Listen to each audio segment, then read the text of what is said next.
Almost everyone in the audience will probably have a child at one point or have a sibling that will have a child. With that being said, it is important that they are aware of the many disabilities that the children could be born with. It is good to be informed of the most common motor disability in children, which is cerebral palsy. About 1 in 323 children have been identified with cerebral palsy, according to estimates from the CDC's Autism and Developmental Disabilities Monitoring Network. Cerebral palsy is a disease caused by damage to the brain at birth, and it causes the children to experience impaired muscle coordinations. This topic has recently opened my eyes because I didn't really know what it was until I saw someone with cerebral palsy and decided to research it. Also, I'm in the rehabilitation field of study, so I need to be aware of conditions other than just torn muscles, broken arms, or other rehabilitative issues. After recently shadowing a physical therapist that had a cerebral palsy patient, it reassured me that I was in the right field of study because I left that office with joy in my heart after learning more about his disability. I didn't really know that they could improve with physical therapy. So, first I'll begin with the causes of cerebral palsy, then I'll transfer into the testimonies that people have shared about their journey with it, and I'll conclude with the long-term outlook of the disease and what people should expect. I'll begin with explaining a few of the causes of cerebral palsy. In an informational article that I found, they stated that the cause of cerebral palsy is a brain injury or brain malformation that occurs while the brain is developing, either before, during, or after birth. The brain injury can be due to trauma or infections during pregnancy. However, some of these infections are undetected in the pregnant woman, and this is a developing cause of the brain damage in the fetus because it goes undetected. It can also be caused by an excessive amount of bilirubin in the blood, which is it circulates in the bloodstream and is found in the bile. It's supposed to be broken down by the liver, but however, newborns need a few days for their liver to be able to actually perform this action. Now let's discuss some of the testimonies from people about their journey with this disease. In an article on Kids Health, a guy named Keith discussed his journey through cerebral palsy and how it had affected his life day to day. He discussed how he hasn't been looked at as normal and that this has gotten worse when the doctor started giving him devices that he would have to wear during school hours.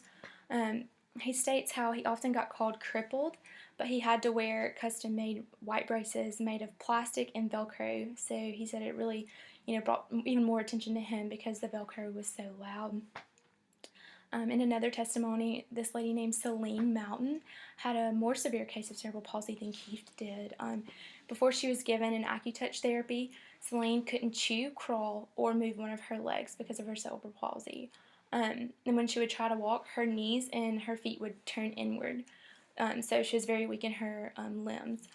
Even though she understood what she was thinking and trying to say, no one around her was able to understand what she was saying. So she was also having some communication problems. As you can see, the journey depends on the kind of person the patient is and how severe their case is. So Keith wasn't that severe. He just struggled with people around him and his classmates. Whereas Celine, she had more of the longer-term disabilities with cerebral palsy.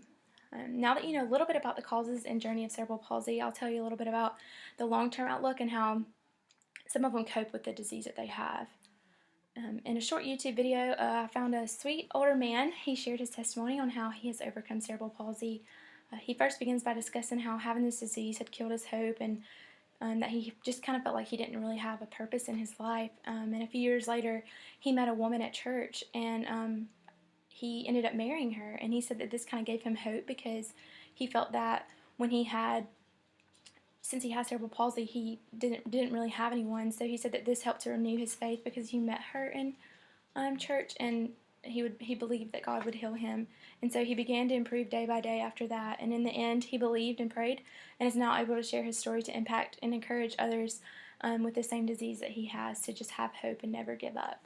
With Celine, however, she had a pretty bad case of this disease, and after many treatments with physical therapy, she was able to improve her defects and make them less noticeable.